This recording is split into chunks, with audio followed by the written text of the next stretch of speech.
It doesn't matter where you start, it matters where you finish. You just have to do things you never think you're going to have to do in order to survive and get through it. When you're going through hell, don't stop.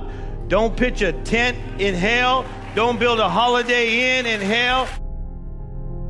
It takes as long as it takes. I hate to say that. You can go to the gym for 9 hours, but you won't get into shape.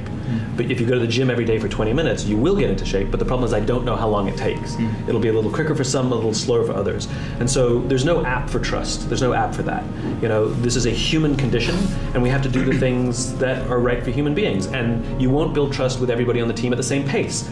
Some will be quicker and some will be slower. How long does it take to make a friend? I don't know. I just know that if you do the right thing, you will make a friend.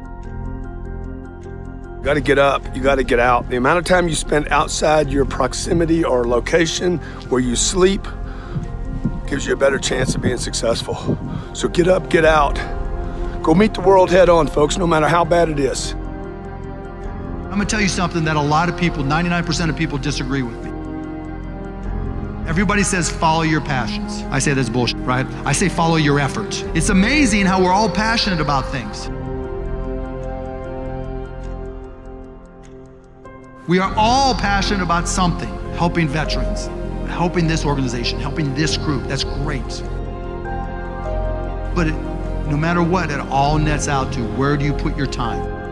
Because when people put in their time, you get better at things. And when you get better at something and get good at something, then you have a chance to be great at something. And you know what I've learned? Nobody ever quits anything they're great at. And once you get great at it, it's amazing how passionate you become about it. Follow your efforts. You are the architect of tomorrow. Sometimes, in order to stay on our priority pathway, you gotta say no. Gotta say no. So I've really become a master of saying that's just not working for me. But in years past, I was too cluttered. So every single organization on the planet, even our own careers, always function on the same 3 levels. What we do, how we do it, and why we do it. Everybody knows what they do. These are the products we sell, the services we offer. Some know how they do it. These are the things we call our unique selling propositions, or our differentiating value propositions, whatever it is, the things that we think make us stand out from the crowd.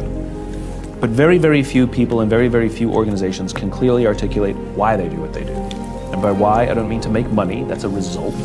By why, I mean what is your purpose, what is your cause, what is your belief? Why does your company exist? Why did you get out of bed this morning? And why should anyone care? And what I learned is that organizations or leaders that start by telling you what they do are less able to inspire people to do business with them, inspire loyalty, where those who start with why, whether it's Steve Jobs or Mahatma Gandhi, are able to command loyalty and are able to innovate in ways that others cannot. And the reason I say that every company functions this way is because the model is not based on highfalutin management theory, it's based on the biology of human decision making. This is how the brain works. That when you start with why, it talks to the part of the brain that is responsible for decision making and feelings, like trust and loyalty, but it's not responsible for language, which is why it's hard to put into words.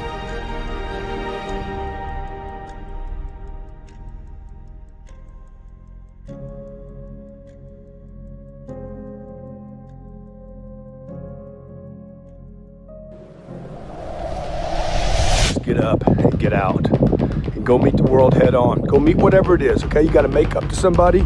You gotta apologize for something you've done. You gotta make up the damage of years of neglect and maybe betrayal. And look, I've done all that. I've had all those things where I screwed up over and over and over again. My reputation sucked. I was between the ages of 15 and 25 years old. It was like I was doing everything I could just to damage my reputation. Okay, if it made me look bad, I did it. So here today, I'm gonna spend 10 days, 14 days, something like that, up here with that view. You can fix anything. I'm proof that you can fix anything. Anything can be fixed. Anything can be fixed, but you gotta fix it. You gotta fix it. You can't just sweep it under the old rug. You gotta fix it. You gotta clean up the damage. You gotta pay the price, clean up your debts, Do what you say you're gonna do. Become the most dependable person in your space. Become the go-to person. Oh, I can put that person on stage and know exactly what they're gonna get for me. I can put that person in the game and I know what play they're gonna run. I can put that person on the floor and I know they're gonna get it done. Be the go-to person. You know, those first couple months, I remember thinking to myself, I'm in business 2 months now.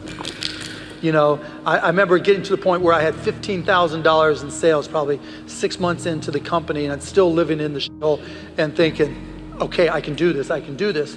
And along the way, it was lots of trial and error. You know, there were things that were new to me, things that were terrifying to me, things that I would break out into a sweat. But I always remember going into my customers and just trying to be brutally honest and say to them, if I can help you, right? If I can bring value, if I can make your company more competitive, more profitable, will you work with me? And you don't have to put money, I'll do the work to prove it. And if I get it done, then we'll figure it all out, or they agree to a price and then they'll pay it at that point.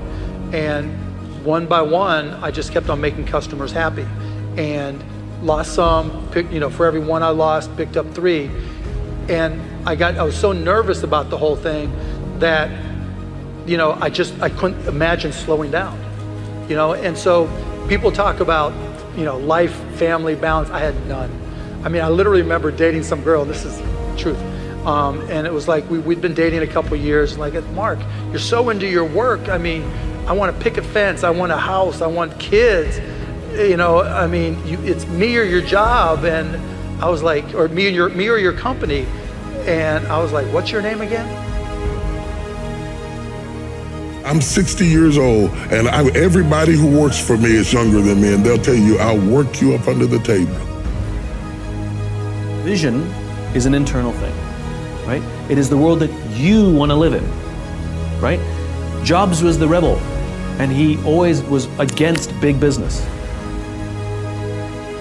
All the visionaries that we know have some sort of personal experience and imagine a world that is different to the one they live in now, and will use their businesses to help build that world. That doesn't mean they're the only ones doing it, but what makes them a leader is they're the one leading towards that place, right? So vision has to come from you.